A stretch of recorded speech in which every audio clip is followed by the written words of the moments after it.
Welcome to episode 362 of the Game Deflators Podcast. My name is John, and I am joined by Ryan. Hey, everybody here at the Game Deflators Podcast. We like to talk about games. We've recently picked up games we're currently playing, and we ask not for whom the bell tolls in this week's Inflation Deflation Challenge.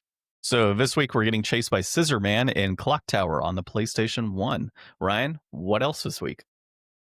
So we're not talking Monopoly money. Microsoft says do not Game Pass Go until they collect more than $300.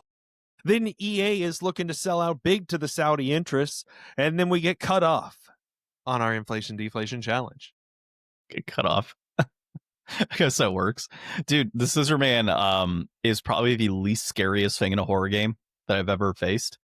Given how slow he runs through the hallways. Man, like the man with a hook for a hand, like that's pretty weak sauce. But yeah, I mean, a giant pair of scissors, I mean, it's unexpected as a weapon, I guess. Yeah, I don't know what's scarier, the like ability to try and point and click to where you need to go to run, or the slow ass Scissor Man. I'm not sure. Right. It's one of the two, but we'll get into that later.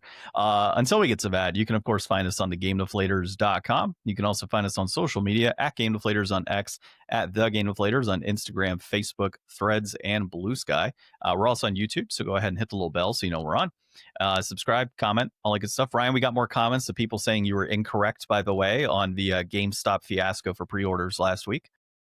You know what? I guess you're right. I guess GameStop prints steel cases all on their own. Somebody's going to comment again and be like, you're wrong, Ryan. But that is all for that. Let's get into our pickups right now for the week. So I will kick it off pretty quickly. First thing I've got is Magic. I picked up the Terra Final Fantasy deck, the Commander one. And that's the one I heard was like the least like what it needed to be. Yeah, it's the worst one, but it was $35, so I can't complain too much. And then here's my collector's edition sample pack cards that came through. That first one, you just beat 6, so you're in prime position to like really comment on it. Yeah, exactly. So like that was a thing. It was a Terra deck. It made sense. It has Final Fantasy 6 themed cards, so it's like it feels pretty fresh in mind. Let me just go ahead and buy it. And it was one of those, like, I think $35 is 50% off on it. Figure why not? I mean, that's the lowest it's probably going to go. To be completely honest with you, most decks, like for Commander, the precons will hit like $30 to $35, and then that's it. That's the lowest they're going to go. That's basically the sweet spot for them. That's what they should be. Yeah, and with this being Final Fantasy specifically, made sense. This one is, let's see, Razilger. I don't know. Of the First Blood, I have no idea who that one is. And then Razilger. And then Sphere Grid was the other card. And then let me pull some of these. I started sleeving stuff the other day. Let me just show you what I was sleeving. So just went ahead and started sleeving my Bloomborough cards, my lands that I had recently. Yeah, they're too reflective. Too reflective here. Yeah, that's why I like the matte finish, but there you go. You can see that better. There you go. Now that's some focus. Yeah. So yeah, I picked those up. Obviously over the last few weeks. I shared last week which ones I'd gotten. I did not receive one order, and I had one that was a partial refund. So one order, which was 17 cards, did not show up. So I got my refund. I got to reorder those cards. And then I had one more order where the guy just didn't have one of the planes. And ultimately I was going to wait until everything came through, just in case I got incorrect cards, since they're all numbered on the bottom and a lot of those lands look the same. Just in case I didn't get the right cards, I was kind of holding off. Now that all the orders have come through, I'll go ahead and repurchase the ones that did not come through. And yeah, we'll kind of go from there. So nice. Yeah, I'm sitting on 82 of them right now. So I need to order 18 more. It's not too bad. All right. And as far as what I'm playing, Silent Hill F, I don't know where you're at in Silent Hill F, but I just finished the ritual chamber section. Yeah, we're not that far. We did the school, and then we got into like the stupid like burning place, and you go through the door and you've got to like open all the like doors in the right order to go through. And we got like the key for the fox and then we open the other door and it looks like it's a whole nother area where you're going to have to open the doors in the right order again. And I was just like, I'm not doing that again. I'm calling it a night. And then we haven't gone back yet. Oh, I know where you're at. You're in. So you had the two foxes that were leading to that door. Mm-hmm. Okay, yeah, that's actually that's a pretty cool area. Those enemies just keep respawning and yelling, and it's just like, shut up and get out of my way. My wife actually noticed that if you're in a room that has blue light, they go away. If you're in a room that has red light, they stay. Yeah, so Good you'll observation. yeah, so we're just randomly playing, just like, hey, so I'm like, man, these things just aren't going away. I don't understand like why they sometimes go away and sometimes they don't. I guess I didn't catch that. And she's like, well, there's a red light in a room and the blue lights where they disappear. I'm like, I've been playing this game the entire time and you just happen to be chilling on the side watching and you catch that like one random thing.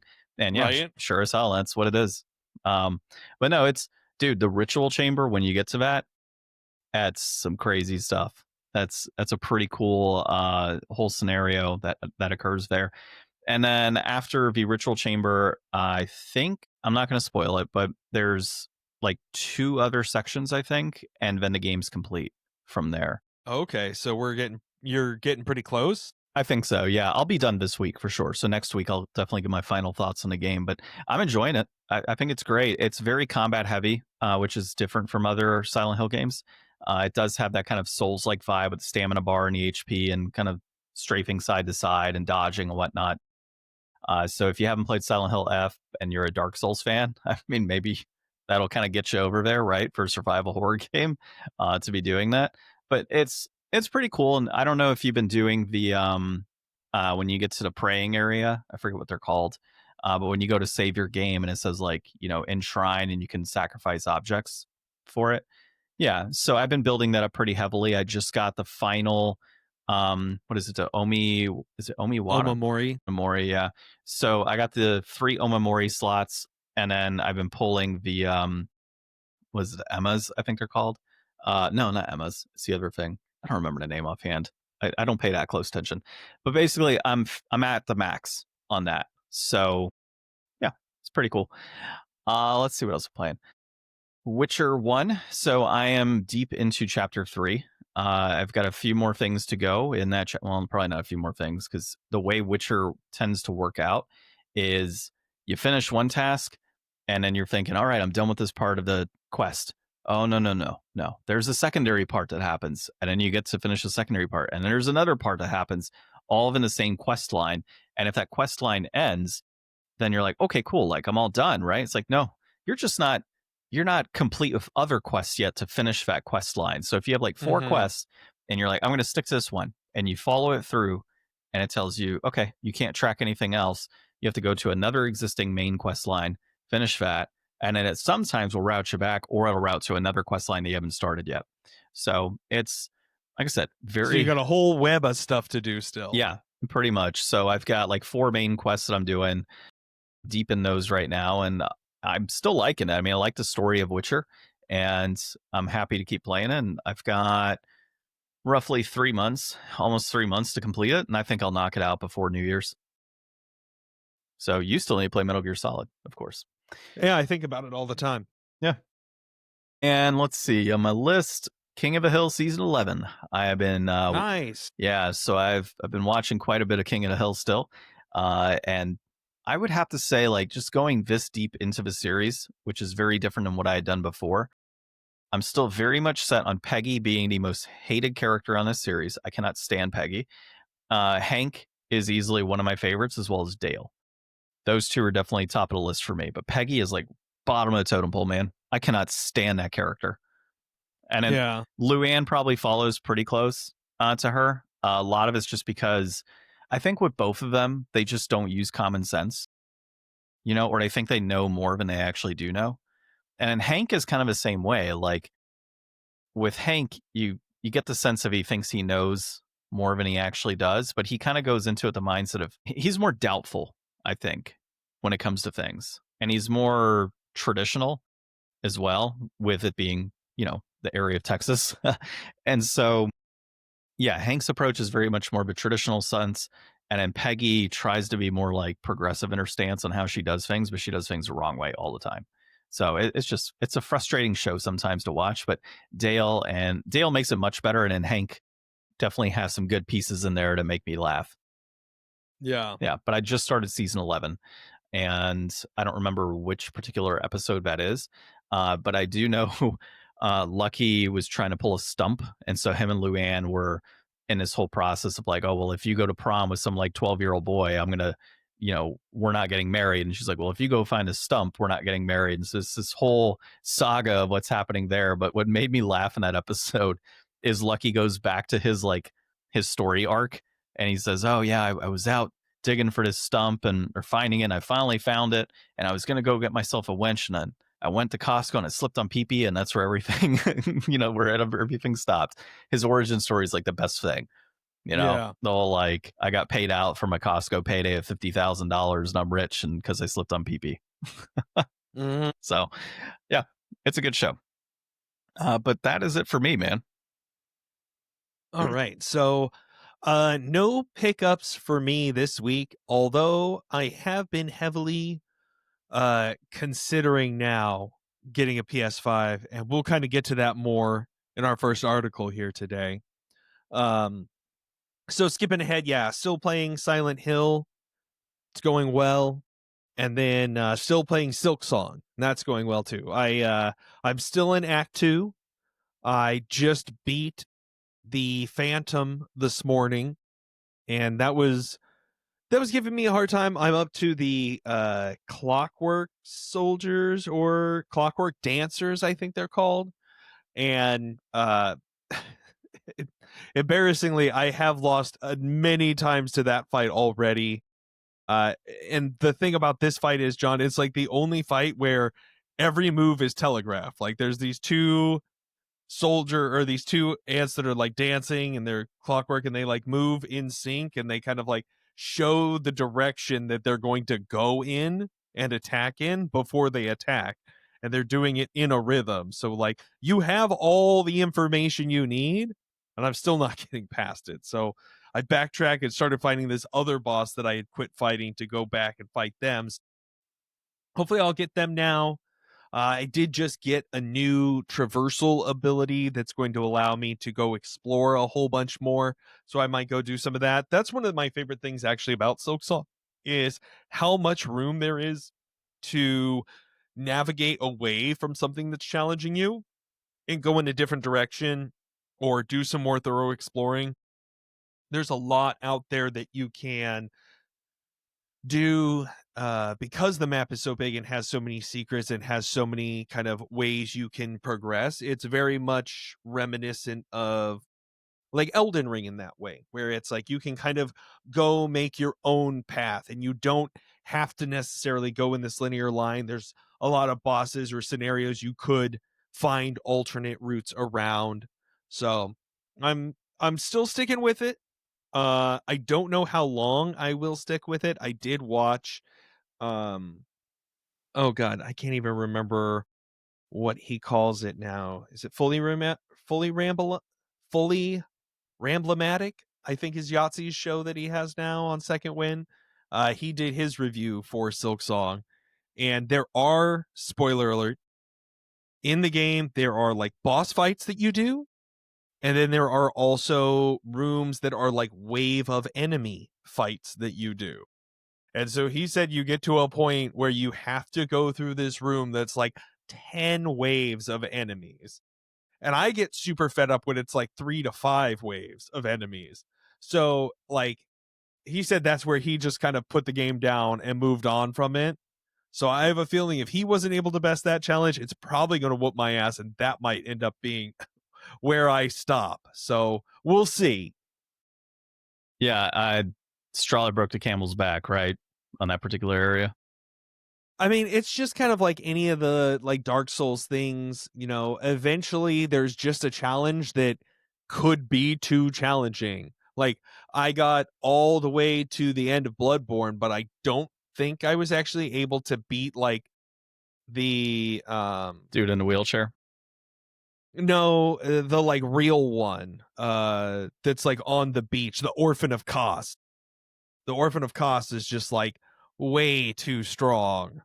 and I just was not gonna get past that, I think. I don't remember that one, but it's been quite a while since I played Bloodborne.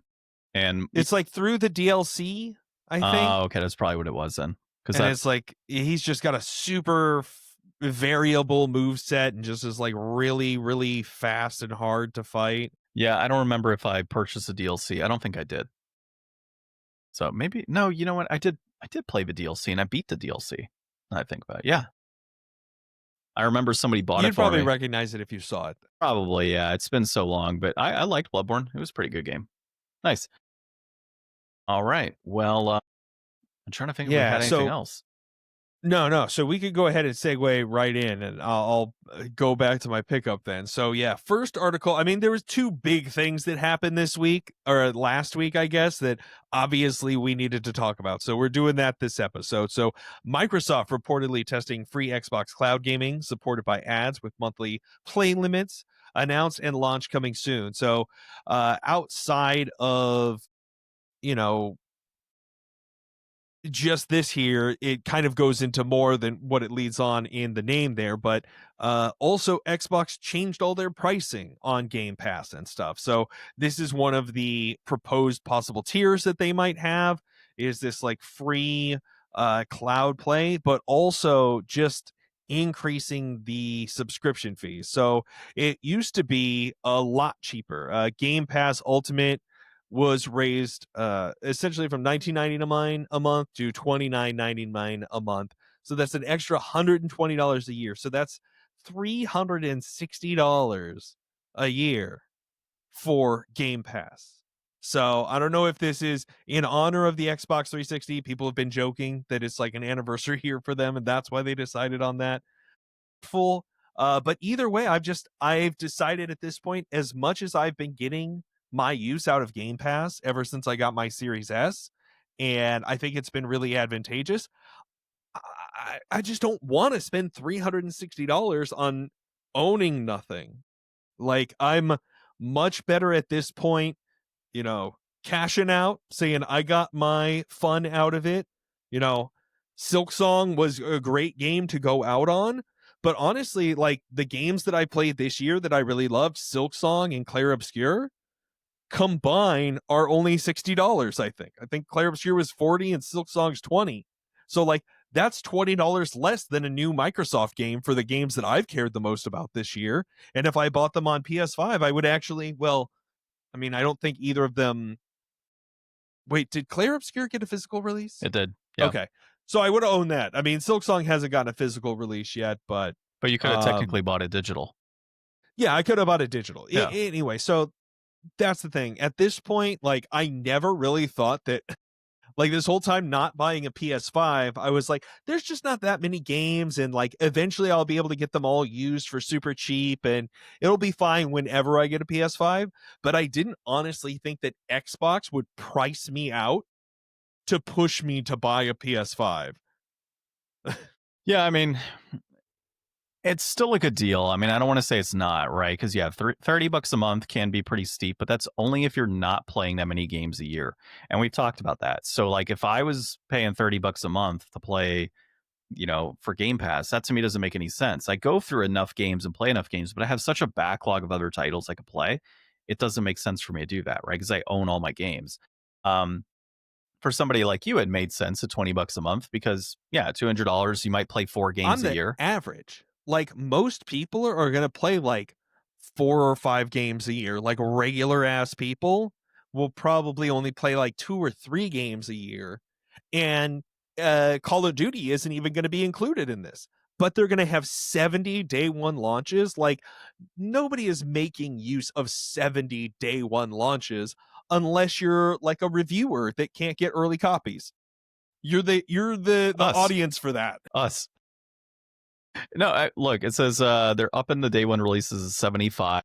They've added the 75. Yeah, they've updated Ubisoft Classics for first time ever on there.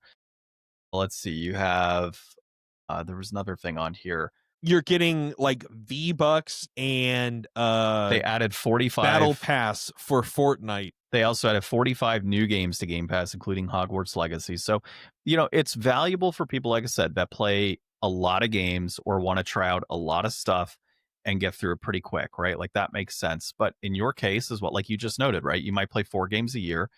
Even 4 games a year full priced, you're still coming in under the 360 that they're selling it for, right? So that doesn't make any sense. And I pick a lot of my games up for 30 and, $10 and $15 whenever I get a chance. And people say, where are you getting $10 games? That's a secret.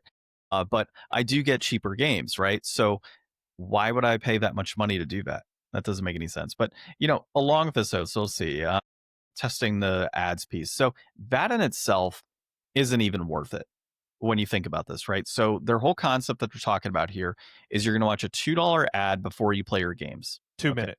2-minute ad, sorry. Well, $2, 2 minute. Yeah, 2-minute ad. Okay, so you're going to pay nothing to watch a 2-minute ad before a game. And your game time, according to this, is 1 hour of game time, and you're limited to 5 hours a month. That's just a demo. All that is to give people a taste of Game Pass, so that way they can go ahead and buy the entire thing for cloud gaming. It's all it is. So this isn't even a matter of like, oh, we're giving you a free option that, you get 15 hours of gaming a month or something. No, like you're literally getting 5 hours. You can knock that out on a weekend.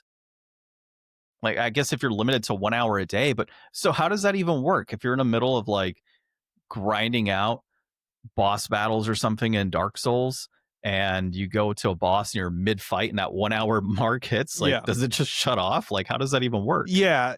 This type of like idea, concept, whatever the proper term is for implementing this type of ad service into gaming, it doesn't work the way that it works with like a TV show where you can plot in those moments. Like games are free of control. And I mean, what if you have to go to the bathroom? You pause your game, you waste 5 minutes of your 5 hours that you get a month, not an insignificant chunk, I guess, in the grand scheme of things, because you might have to do it again next time you're playing or whatever. So it all adds up. But it's just like, yeah, this is the weakest sauce type of sale pitch ever, especially when there's like tons of free games on your phone. Like a fully free game that isn't going to do this to you is way more worth it than that. And I mean, I guess they're just trying to pull in people that only go after free product. Like, if all you need is a controller, which we'll say for the sake of argument, you already have a controller, and then you have a smart TV that can run the cloud app, and beyond that, you're not spending any money on games. I guess it's a portal to check things out, potentially, and then decide if it's something that you would like to purchase. Because like, I think from what they're saying is there's probably a way that you can get, a next tier up, or some way to be able to stream games that you own for less than like streaming games through the Game Pass service. I don't know exactly how they'll do it, but I mean, in theory, if you could use Game Pass as a demo and then buy a cheap version because you have the free, I don't know. It gets complicated, and there's no way they're going to make money on it. Yeah, and they might. Like, so many people have already checked out, and there was like, I heard that there was like a crashing of some site because of people like unsubscribing. Yeah, I think it was actually the Microsoft site for Game Pass that crashed. They said this again is just a rumor though, so I mean, let's put that out there. It's not 100% guaranteed, but there's actually a developer out there, Rafael Colantonio, who worked on Dishonored and Prey and started the Wolf Eye Studios, and he was asked on it, and he said, I think Game Pass is an unsustainable model that has been increasingly damaging to the industry for a decade, subsidized by Microsoft's infinite money, which is pretty true when you think about it like that. But at some point in reality, it has to hit. I don't think Game Pass can coexist with other models. They'll either kill everyone else or give up. So I think there's a lot of truth. That was in 2022. Yeah. I mean, yeah, it's progressed a lot since then, and now we can kind of see that all kind of come into fruition. Yeah. I mean, you're talking 3 years ago, that's a comment coming through, and it's like, all right, yeah, it's an unsustainable model for sure. Games have only gotten more expensive. You're going to start boosting the price up on people to play it. You're going to have to get to a point where almost like Sling TV, in a sense, where you have like your red, your blue, and your orange tier, and you get certain types of games built into those packages for a certain price point. I could see that being a little bit more of a sustainable model for Microsoft. And I then mean, that's what they have. yeah, but So, not in the like same the Game extent. Pass Ultimate, you're getting that 75 plus games a year. And then I think the mid tier just has like the back catalog available. But And even then so, within a year, they'll get trickle in of the new games. And then I think the lowest tier is just like cloud gaming and online access to multiplayer or something like that. yeah, but even so, it's not sustainable. And that's what I'm saying. Like, Yeah, if no, I'm just saying like they already have like this tier you get these type of games and this tier you get these type of games. So they're yeah, already making that difference. yeah, that I'm aware of, but like Sling TV is very much a package approach. So it might be something along the lines of your shooter tier, like you're getting your Call of Duties and stuff like that. This tier you're getting Like adventure type, genre? yeah, genre based. Like if you kind of broke it up in that extent, then you could reduce the price point because you're telling people, yeah, if you mainly just play Call of Duty, you don't need to have all the Well, access Call to of all these Duty's other not even games. included. I'm just saying, like, if that's theoretically, like, if you just play that type of game and that's what your game is, then why are you subsidizing, for all of these other gamers to play adventure games that maybe you're not going to touch? So I think a little bit different approach, right, in structuring it so it's more suited for different types of gamers. And if they want to pick and choose different tiers to be able to build an ultimate tier, for a higher price point, fine. That might be a better approach. I don't know. To keep it Consumers cheaper. don't like wide amounts of choice. I mean, Sling TV is a pretty popular item, and they have different options that are built out. So why can't you do it with games? I think you could. Like when you pay for a I cable don't know, man. package. When's the last time you saw a game tutorial that respected your intelligence? Now they're going to make you choose from genre categories as to how much you want to pay monthly for a subscription, especially if all those subscriptions are like the same. Like if they price them all out evenly, Well, yeah, then everybody's going to be like, why would I pay $8 a month to play some games from here and some games from here instead of paying 30 a month to play all of them?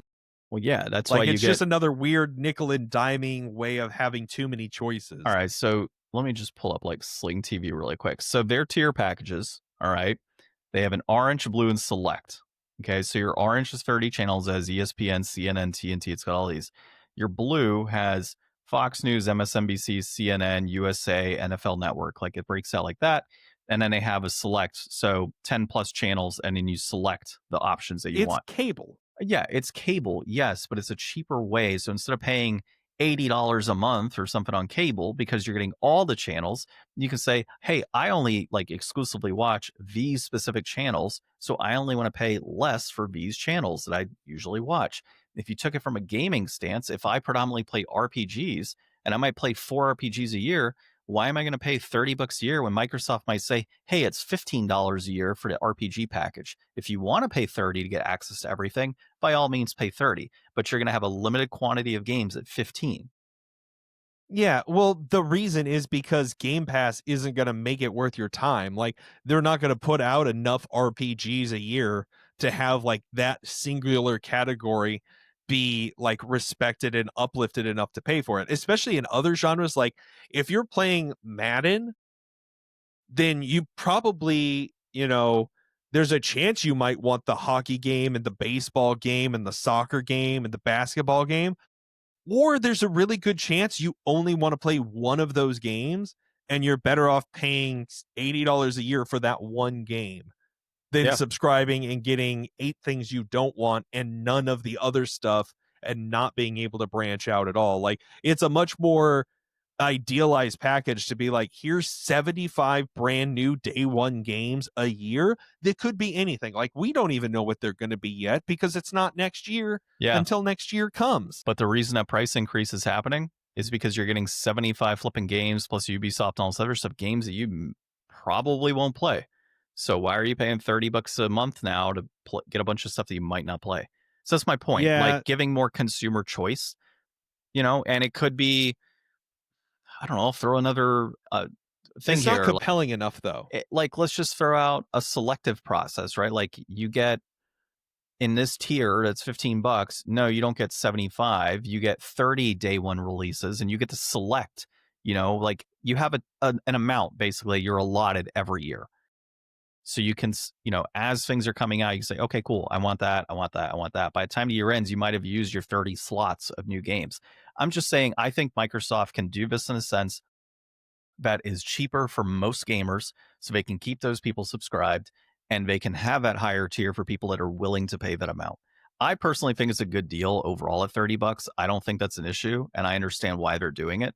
I just don't think that they're doing it the right way and giving consumers enough choice to make the decision for themselves versus just saying, here's all of it for 75 or $30. I keep saying 75 because 75 games. Okay, so tied into this, by the way, I saw at like several days after this was released, IGN actually put out a report that said that some insiders have recently stated that Microsoft is planning to move from console gaming to cloud gaming permanently. And so this ties in with what we discussed last week and what we have discussed several times, and this potentially being the last Xbox console and them going exclusively into really the publishing space, but then having cloud gaming on the side of that. So yeah, I mean, at this point, it seems like there's no reason not to. Like, if you're really going to go all in on Game Pass, why even make a box? A box is for putting a disc in, and if you're not going to put a disc in the box, cut it out. Especially with how much they're hemorrhaging right now. Like, for a next gen console, it would have to be so much more expensive than the current gen console, and nobody wants to buy the current gen console. And there's no first party games that are really compelling enough. Like, the things that are compelling on Game Pass are mostly multi-platform releases. I do wonder how this is, and it goes back to a little conversation, right, on giving consumers choice. If you're going to force people to pay $360 a year, or let's just say you go a cheaper tier, but like if you're wanting the max, you're paying $360 a year. It isn't sustainable even from a consumer standpoint to say, yeah, I'm going to keep paying that amount every single year. That's where it makes the most sense from my perspective to play physical, because yeah, I pay my upfront fee. What was it, 5 years ago? No, 5 years ago now that the PS5 came out. I paid $600 back then. You break that up over 5 years, it's what, 120 bucks a year. And then I might buy 5 games a year for 20 bucks. It's like I still make out ahead even in that. So, I probably pay more than that on games, but I do get to keep them. I own them. There's at no point. You're above average. Yeah, at no point anybody taking that game from me. I can still play Well, it. No and issue. the console price gets reduced each year. Yeah. When you break it down that way, because it's 120 a year over 5, but next year it'll go down and then down, and you'll get more and more reasonable the longer the life you get out of that. Yeah. Versus cloud gaming. Okay. You're paying $360 a year. That could go up again, right? We could be looking at $40 a month next year for all we know. So that there's no. And eventually they'll shut it down, or it'll move on, or eventually something's going to go away and you're going to be left holding nothing. Yeah. I think it's going to go the route of cloud gaming exclusively, or we'll get to a point where maybe Microsoft is just out of the game completely. Maybe it's just not profitable enough for them down the road. And okay, we're going to sell all these IPs to Nintendo and Sony, and you're left with those two options in PC. Or more than likely IPs get sold to studios as well, if it went down that price or down that way. Okay. The other thing we have here is video game publisher EA's $55 billion buyout turns spotlight on gaming IP diversification. This is coming to us from Reuters. We're really smart. We're using Reuters articles. So, yeah, basically EA is going private, if you didn't hear the news yet. So Jared Kushner's fund, the Saudi Arabian public interest fund, and another private equity funder is coming through to be able to purchase the entirety of EA via a leveraged buyout. And so what that means is that they are using debt essentially to support this buyout. So they're putting in $35 billion of their own money, and then they're taking $20 billion in the form of a loan that will be paid off over time. That's probably the smartest way for them to do it. Given that EA, I think, was making $5 billion in profit a year, realistically, if you're paying off the debt, I'm saying hypothetically, if you put all of that profit into that debt you paid off pretty quick. But they're going to have a certain amount of time allotted to be able to pay this off. This is not 100% set in stone yet. So anybody says it is, that is not the case. There is more than likely going to be a year, maybe even 2 years of a lot of conversations that are going to be happening, considering the size of this company. Given that it is a US based company as well, it's going to be going through a lot of government discussions to determine if it's in fact going to get sold. Because the Saudi Arabian public interest fund is involved, you're basically taking a large US company and saying, yep, it's going to be Saudi Arabia's now. So it is going to be quite a process to keep an eye on. I don't think we're going to look at this every single week as we have with some of God, the I other hope not. discussions. But I'm sure Yeah, as the things, Microsoft purchase a few years back. yeah, I don't think we're that invested in the EA piece here, but it does open the question of like, what does this mean long term for gamers? And I was watching a video that you had shared the other day, and gamers really aren't going to feel the effects of this for some time. Reason being is that if you're looking at a year to maybe even 2 years to even solidify this entire process, and this is based on like lawyers talking about it, by the way, this isn't like, and we saw with with Microsoft's acquisition of Activision Blizzard, that took forever to close.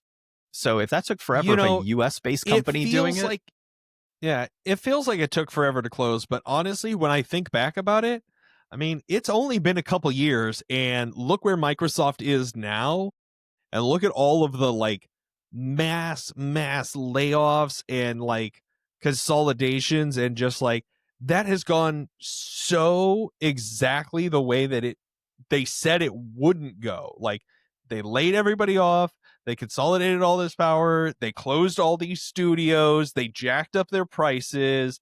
Like, they've done everything to harm the like consumer that they possibly could in the aftermath of this, let alone the people that were actually employed and earning that money for those studios originally. well, Like, it's it's not going to go any better in this situation. no, it will actually, I think. And reason being is that Microsoft is a publicly traded company that's beholden to its shareholders and took on a ton, well, not a ton of debt because how much money they make, but took on a major acquisition of a gaming company and they have to justify it, right? So they have, numbers that they have to fit in to say, yes, this was worthwhile for us to make this investment.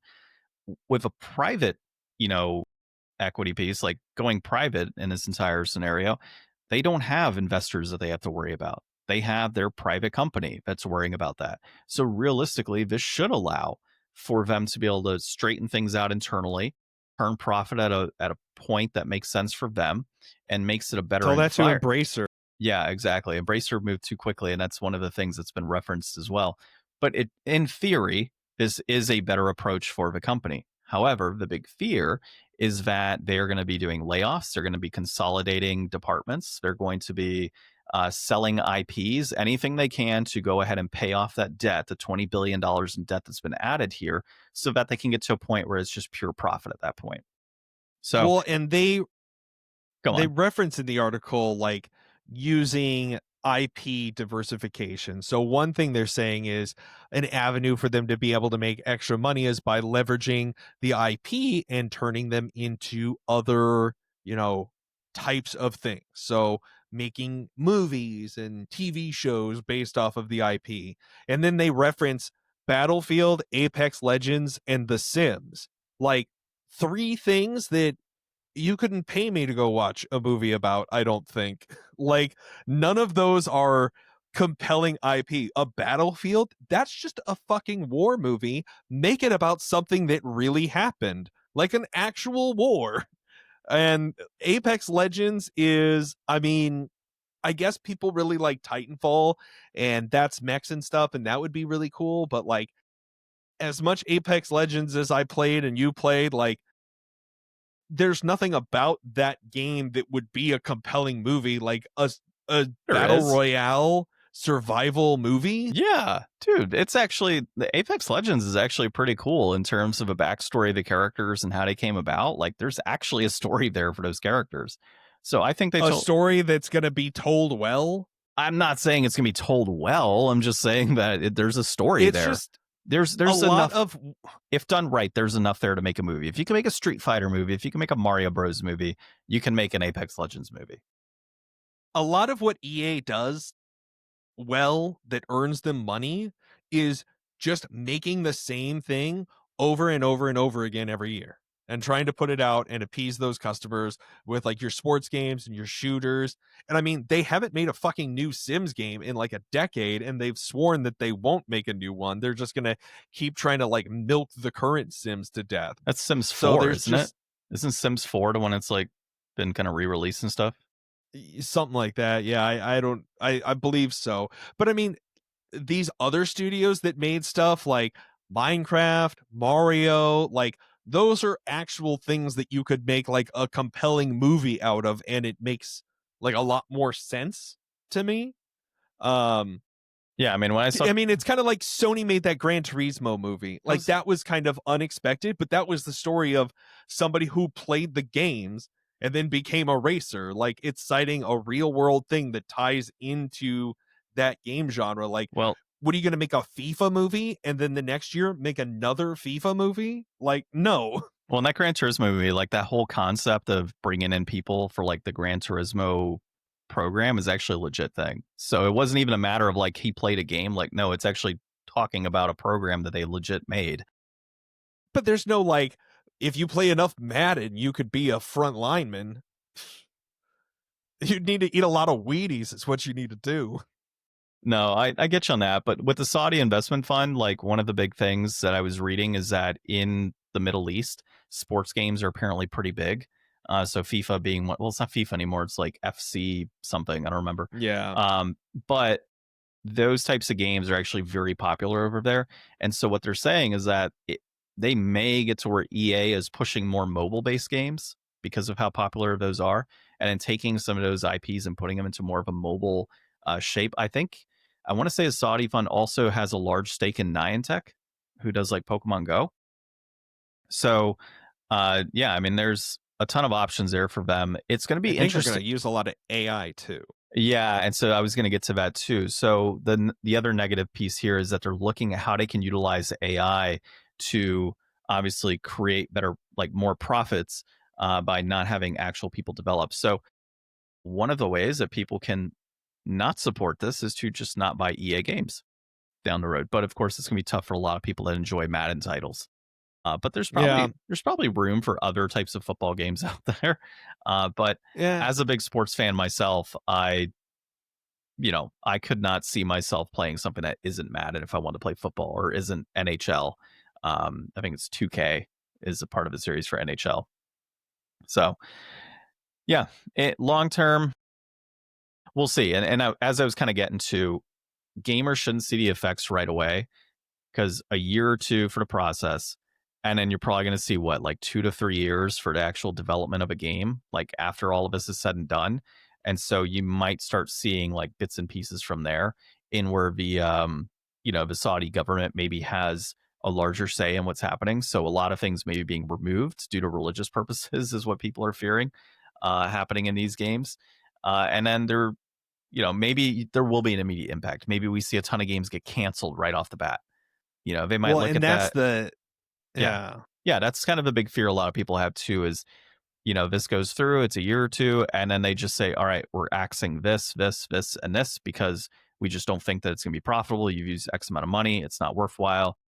Well, The metrics say it won't succeed. Let's move on to the things that we feel are going to be successful, that being our bread and butter franchises of like Battlefield well, and sports and what games. do they know about any of that either? Like, as an outside group that's just buying this because it's a thing that makes money, like, how much patience or care are they going to have, if they hit a Concord situation?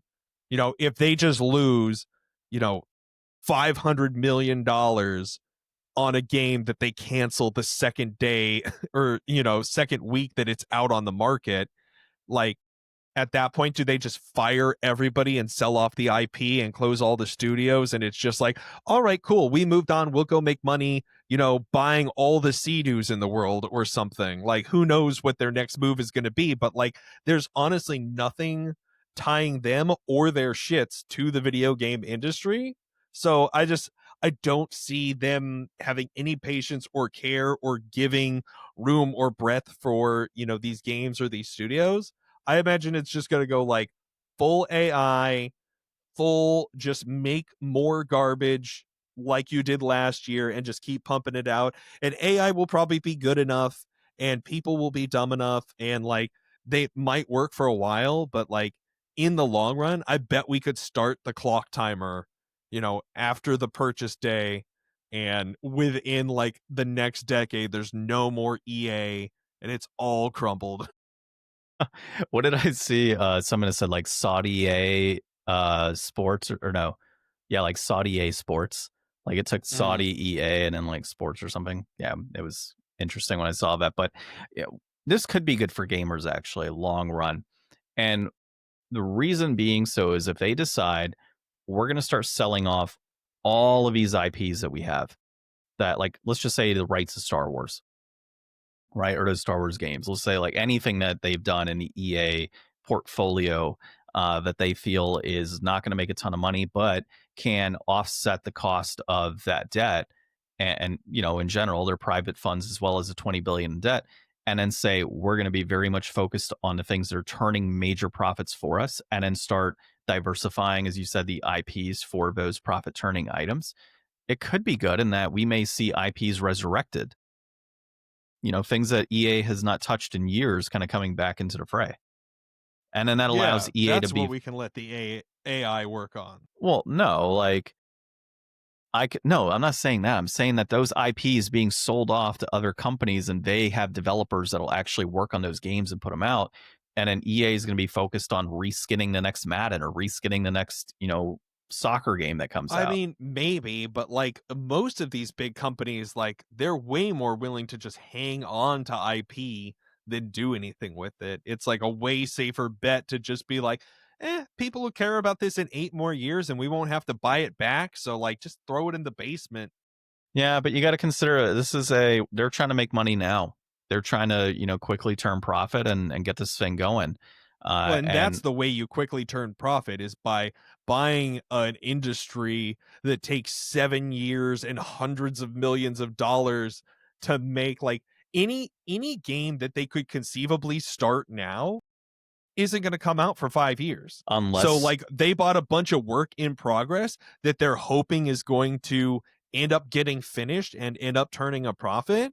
And as or soon as that doesn't happen, they'll cancel everything that's mid pipeline because it won't be worth throwing more hundreds of millions of dollars to wait more years for it to all end up coming around. or they sell those IPs and works in progress, reduce the amount of debt they have, and then pump out the things that they know that are already just going to be reskinned year over year. Hence your Maddens and your soccer games and your hockey games and everything else that they could probably throw AI onto to reskin every damn year and then have a smaller development team.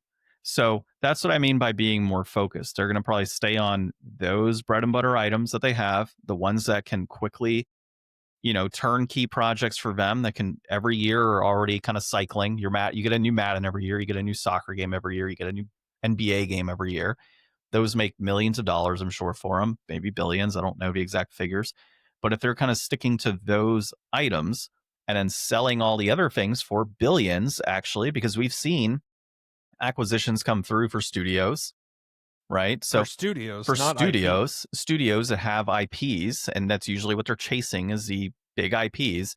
What did Bethesda sell? I'm not saying like exact, but like you could theoretically, let's just say bundle 20 IPs that EA owns and say, all right, $5 billion, and they might have a buyer for something like that. You do that enough times with the IPs that they have. What do they have that's worth 5 billion I that don't know. isn't the stuff that they want to make? I'm not going into the list. We'd have to dig into the list. But Hmm. I'm sure that there's enough IPs that EA has that we're not even considering right now that could be sold in the billions. So I'm just saying there's a lot of different avenues this could go, but it might not even happen. So it still has to go through process.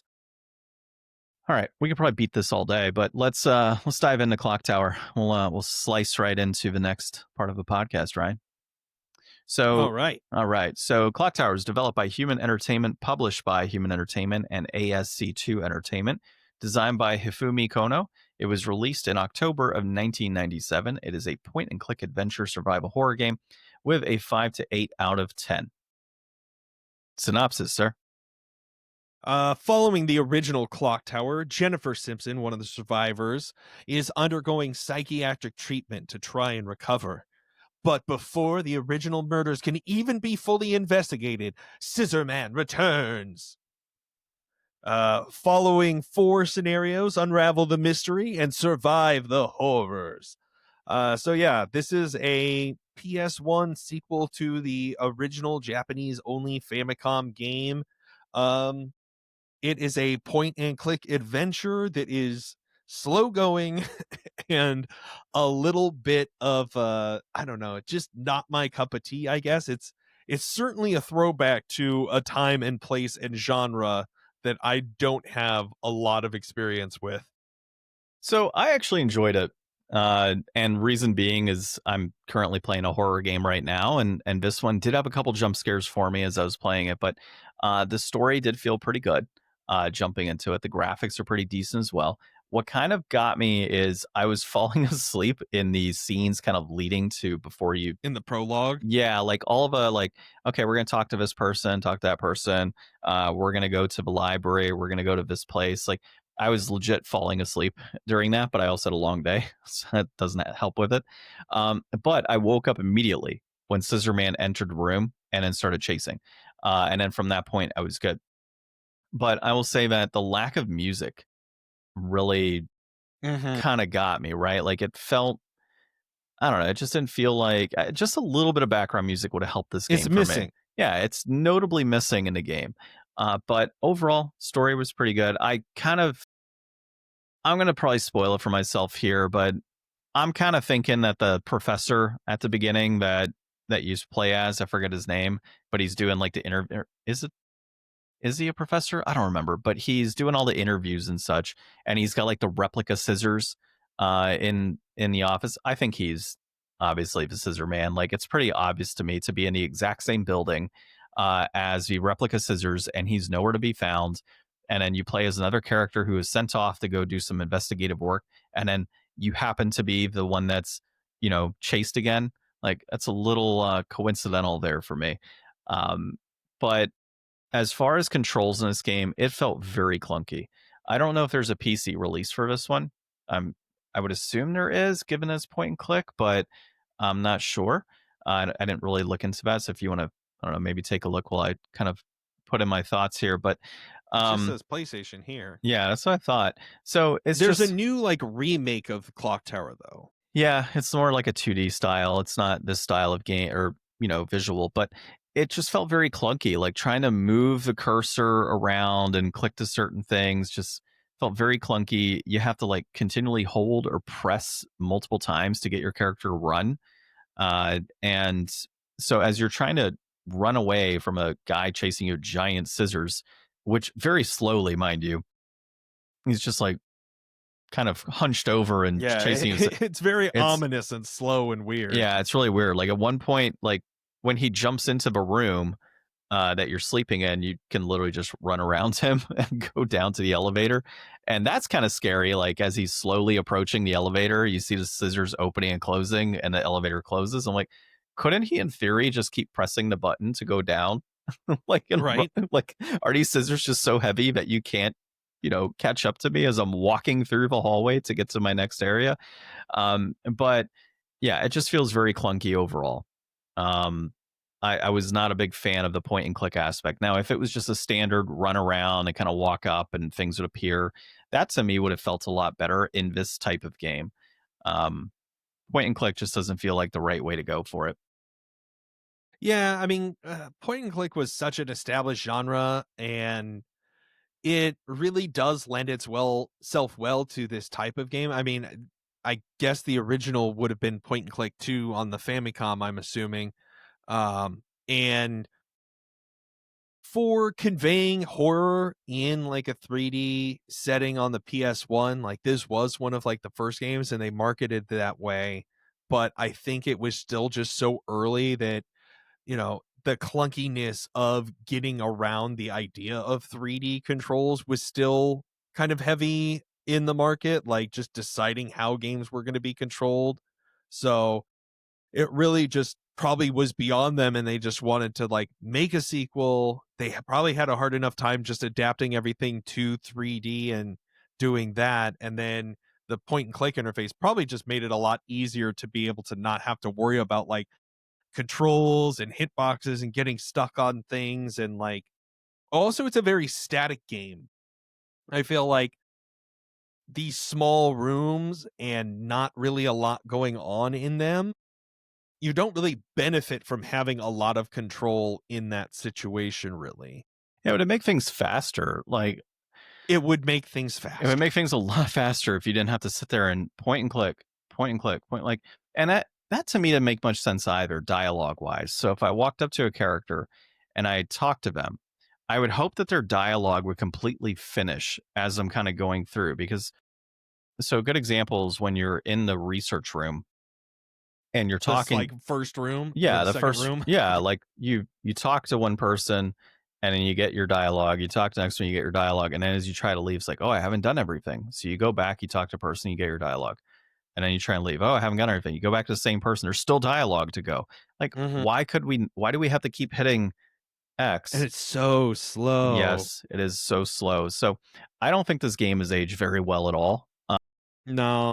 And I just looking at the brass tacks for it, 186.73, and peaking at 256.18 in April 2021. The price is holding right now, but I just can't see it justified for that cost. I get it, like Black Label, super cool cover, nostalgia, like all of those things tied into it. It's just, it's a good game from a story aspect, and like I can see why it's a good game, you know, but still, like 5 to 8 out of 10 is not fantastic when you consider it a 5. So let's just kind of say a 6.5, right? Is what it realistically is. Dollars for a 6.5 star game or 6.5 point game. No, that to me isn't worth it. And a loose copy right now is running at 110.12. That peaked at 159.27 in February 2023, also holding at that price point. Seems like a pretty high price, Too man. much. Yeah, it's a little too Way much on too this much one. for this game. Yeah. So I would assume that we're going to call this one inflated for sure. Yeah, by far. I mean, there's not even a whole lot more to talk about it, really. It's a straightforward game. Like, it is kind of interesting. The prologue does kind of set up which path you're going to go along. So based on the choices you make in the prologue, that's going to kind of determine how the game is going to play out. So it has some of that kind of replayability and like web of choices that you're doing.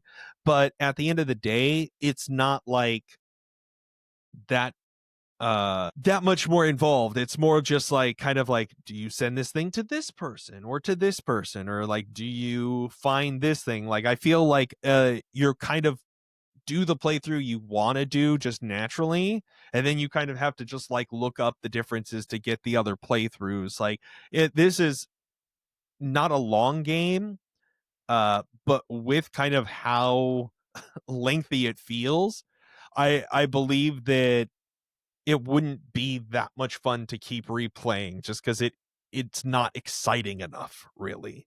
See, Clock Tower one, yeah, 3 to 5.5 hours for that game. 100% completion, so obviously different endings if that's factored in. 12 to 15 hours if you went that way, but it says like to see all aspects of the game, 5.5 hours, 100% completion, up to 15 hours if you're like really diving into all the endings. So, yeah, which I mean, technically Silent Hill F has like 5 endings. So if you want to play it up, Yeah, they always have a bunch. definitely not worth it. But I can see the appeal for this game. So if this was like re-released as a not point and click adventure, or point and click survival horror game, I would probably play it. Like it's intriguing enough. The story is actually intriguing enough to dive into this one. It's just not worth the money for what you're getting. There's plenty of other horror games out there that are much less money, and look better and probably play better than this one and have background music. Mm-hmm. Yeah. So next week, you mentioned Siren on the PS2. That's what you want to play? Yeah, I want to check that out. Okay, cool. I've had that one for years and I haven't put it in, so that'd be pretty cool. All right. So It's a very us game to play, I feel. why is that? I don't know, just because like you've got so many like weird horror PS2 games that we've gone through. Yeah, that's a good point. Yeah, we should play. Well, obviously, we're going to be doing for Spooky Month as many horror games as we can. Siren's a good one, though, because we haven't done that yet. I will take a look at the backlog, though, and see what other horror games I have that are kind of wonky. There's actually, I think, a pretty cool RPG horror game on the Wii. That might be worth looking at. I'll have to see. Yeah, might look at that. Or something on GameCube. Although GameCube, I think, is limited on the horror games. I don't think there's many options for that one. And I know we did one a few spooky months ago. So, yep. Cool. We'll see what's out there. Yeah, we'll see what's out there. All right. Well, until then, this has been episode 362 of the Game Deflators Podcast. My name is John. I'm Ryan. The hat, Oktoberfest hat. And thanks for listening and watching.